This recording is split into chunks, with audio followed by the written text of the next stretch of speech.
Hello, good afternoon, students. I welcome you to class 12th physics. So इस topic पे start करने से पहले आप इधर क्वेश्चंस को रीड कीजिए.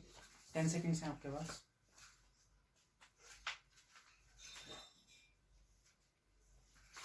देखिए, तो सबसे पहला क्वेश्चन है आपका. मैंने लास्ट टॉपिक आपको जो कराया था इलेक्ट्रिक लाइंस ऑफ फोर्स के बारे में था. तो इलेक्ट्रिक लाइंस ऑफ फोर्स के बारे में मैंने आपको अच्छा खासा बता दिया था, डिटेल प्रॉपर्टी सारी चीज़ें. तो इसका क्वेश्चन बनता है कभी कभी कि why electric lines of force never intersect each other. Why electric lines of force never intersect each other, if they do what will happen. तो दो इलेक्ट्रिक लाइंस ऑफ फोर्स कभी आपस में क्या इंटरसेक्ट करती हैं?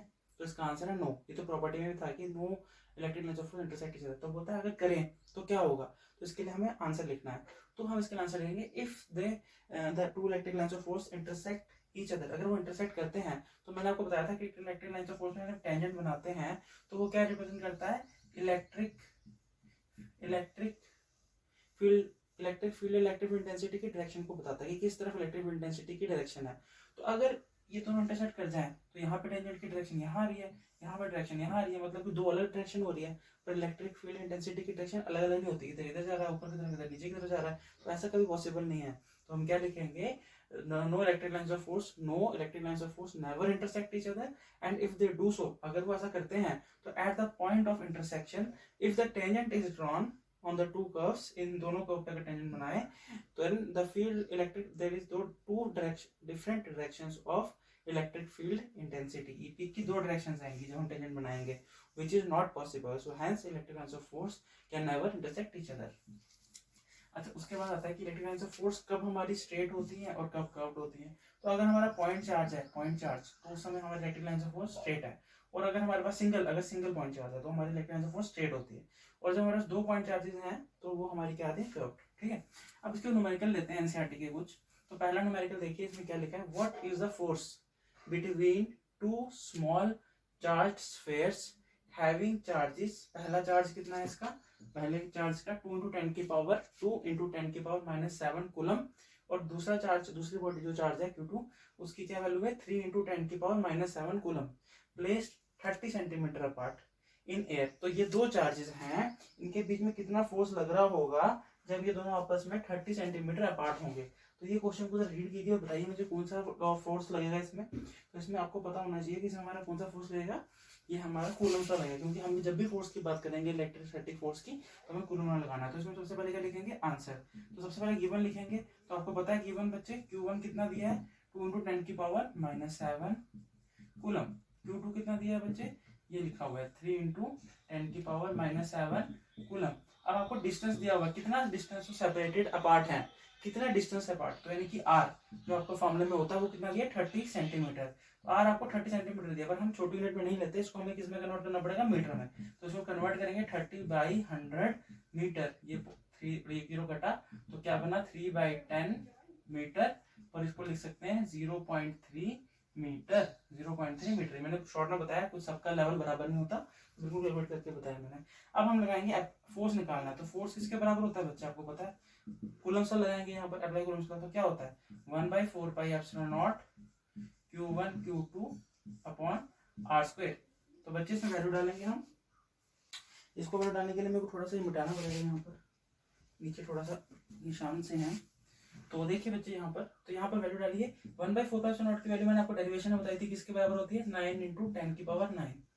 Q1 की वैल्यू क्या है बच्चे? Q1 की वैल्यू डालिए यहाँ से 2 × 10 की पावर -7. और Q2 की वैल्यू कितनी है? Q2 की वैल्यू 3 × 10 की पावर -7 कूलम. 2 × 10 की पावर 3 × 10 की पावर ये भी -7. ठीक है. अपॉन नीचे कितना है? R का स्क्वायर, यानी कि 0.3 × 0.3 लिख सकता हूँ ना मैं इसको. लिख सकता हूँ कि लिख सकता हूँ. ठीक है. इस 0.3 को मैं ऐसे लिख सकता हूँ 3/10. इस पॉइंट को हटा के 3/10 है ना. और तो ये दोनों कितने? 100 के बराबर हो गए है ना. तो इनको मैं ऐसे भी लिख सकता हूँ. अगर मैं इसको मिटाऊंगा, क्योंकि 12 में लिखूंगा नहीं, तो 3/10 10 दो बार है, तो ऊपर इसको उल्टा कर दूं तो 10 की पावर क्या बन जाएगा? -2 बन जाएगा. नीचे डिवाइड में था, इधर ले गया तो ऊपर माइनस होगा. अब इस -2 को ऊपर ले जाऊं तो ये एक इससे मल्टीप्लाई हो जाएगा. तो यानी कि ये क्या बन जाएगा? देखिए 9 × 2 × 3 तो कितना होगा? इन दोनों को मल्टीप्लाई कीजिए. 3 × 2 = 6. तो 9 × 6 × यहाँ देखिए 10 की पावर -7, 10 की पावर -7 क्या होगा? 10 की पावर यहाँ पे 9 ऐसे का ऐसे ही रहेगा, इसके साथ 9 के साथ मल्टीप्लाई में कौन सा आएगा, ये 10 की पावर -2 को ऊपर ले जाओ ऊपर, तो 10 की पावर क्या बन गया 2 इंटू ये वाला 10 की पावर -7, ये 10 की पावर -7, तो कितना बन जाएगा 10 की पावर -14, और नीचे क्या बचे 3 इंटू 3 यानी कि 9, ये 9 और ये 9 कट गया, तो आंसर क्या बचा बच्चे, ये देखो यहाँ पर आंसर क्या बनेगा 6 इंटू 10 की पावर ये 9 प्लस ये 2 कितना होगा 10 की पावर 11 इंटू 10 की पावर -14, तो ये 11 प्लस में है ये माइनस में है, तो आंसर क्या आएगा, basis same power get edit, 11 plus -14 क्या होगा 10 की पावर -3, और फोर्स है तो यूनिट क्या आएगी न्यूटन, तो ये आपका आंसर आएगा 6 इंटू 10 की पावर -3 न्यूटन। ठीक है, तो यहाँ तक ये न्यूमेरिकल लिखे, अगला न्यूमेरिकल में अगले वीडियो में कंटिन्यू करने का सोच रहा हूँ, पर आप फिलहाल न्यूमेरिकल नोट कीजिए, तो मैं अगला क्वेश्चन तब तक लिख भी सकता हूँ, हो सकता है कि इसी में कवर कर लेंगे। तो एक और ये एनसीईआरटी क्वेश्चन था, एक और मैं एनसीईआरटी क्वेश्चन अच्छा से लेता हूँ, यहाँ तक समझ आ गया आप सबको, तो मैं अगला क्वेश्चन लिखता हूँ। ठीक है, तब तक आप इस क्वेश्चन को देख लीजिए, मैं अगला क्वेश्चन बोलते बोलते समझा भी दूंगा आपको, तो उससे आपको क्लियर हो जाएगा क्वेश्चन भी क्या है और कैसे सॉल्व करना है। ठीक है, तो अगला क्वेश्चन जो है आपका 1.6 एनसीईआरटी क्वेश्चन का बच्चे वो क्वेश्चन है, देखिए क्वेश्चन लिख के दे रहा हूँ मैं आपको, क्वेश्चन है बच्चे कि 4 पॉइंट चार्जेस प्लीज ध्यान दीजिए बोर्ड की तरफ, इधर मत देखिए, 4 पॉइंट चार्जेस QA, पहला चार्ज आपका 2 माइक्रोकूलम है, दूसरा QB ये आपको -5 माइक्रोकूलम है। माइक्रो का मतलब क्या होता है बच्चे 10 की पावर -6, अगर इसको मैं सिंपल कूलम में कन्वर्ट करना है तो मुझे उस वैल्यू को 10 की पावर -6 से मल्टीप्लाई करना पड़ेगा, ये माइक्रो होता है। ठीक है, तो 1 कूलम इक्वल टू 10 की पावर -6 माइक्रो कूलम, तो 10 की पावर -6 से हमें मल्टीप्लाई करना पड़ता है अगर इसको मेरे कूलम बनाना हो। ठीक है, तो वो चीज़ तो जनरल अगर जिसको पता है बहुत अच्छी बात है, इसको नहीं पता तो वो पता चल गया। तो अब क्वेश्चन क्या है, ये क्वेश्चन क्या है, 4 point charges QA 2 microcoulomb, QB -5 microcoulomb, ठीक है, QC की वैल्यू कितनी है -2 माइक्रोकूलम, एंड QD की वैल्यू बच्चे -5 माइक्रोकूलम, तो देखिए ये आपका क्या आएगा, ये वाला प्लस हो जाएगा मेरे ख्याल से, QD प्लस हो जाएगा।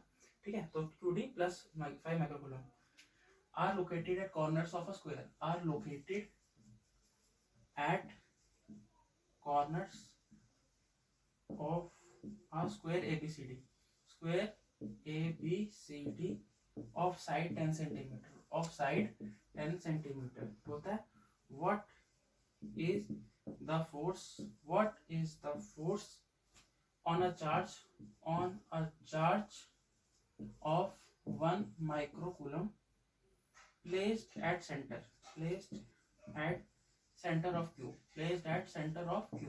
तो क्वेश्चन क्या बोलता है, देखिए इसको मैं सीधे ड्रॉ करके बताता हूँ, कि बोलता है कि एक स्क्वायर है मेरा, ठीक है, उसके सेंटर में एक चार्ज प्लेस है जिसका चार्ज कितना है, उसका चार्ज कितना दिया हुआ है इसका 1 माइक्रोकूलम, तो यहाँ पे मेरा सेंटर है, तो मैं एक स्क्वायर लेता हूँ, ये आ गया इसका सेंटर, यहाँ पर एक चार्ज है मेरा, उसका यूनिट कितना है, उसका कितनी वैल्यू है 1 माइक्रोकूलम, कितनी वैल्यू है 1 माइक्रोकूलम, सेंटर को मैं उसे नोट करता हूँ, स्क्वायर है मेरा ABCD, स्क्वायर है, तो अगर स्क्वायर है, अगर ये स्क्वायर है स्क्वायर, तो एक की साइड 10 है, तो सारी की सारी साइड कितनी होंगी, बराबर होती है, तो 10 ही आएंगी।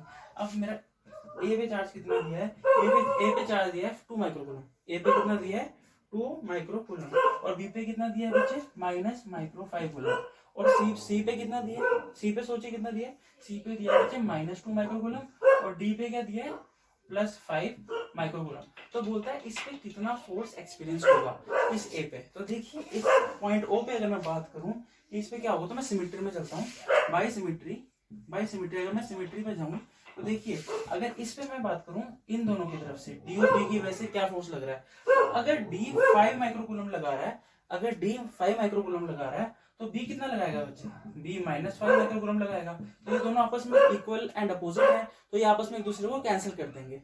वैसे अगर मैं सी और ए की बात करूं, सी एंड ए, तो सी और ए इस पे कितना फोर्स लगाएंगे, वो उस पे जो फोर्स लगाएंगे, एक की +2 माइक्रोकूलम, दूसरा क्या लगाएगा -2 माइक्रोकूलम, ये भी दोनों इक्वल एंड अपोजिट है, ये दोनों कैंसिल कर देंगे, तो हेंस नेट फोर्स क्या लगेगा, तो हेंस नेट फोर्स लगेगा 0 इसके ऊपर। ठीक है, तो ये आपका मैं सोल्यूशन लिख दूंगा, इंग्लिश में जो है मैं फोटो भेज दूंगा, तो ये आपका ये टाइप का होगा। Thank you.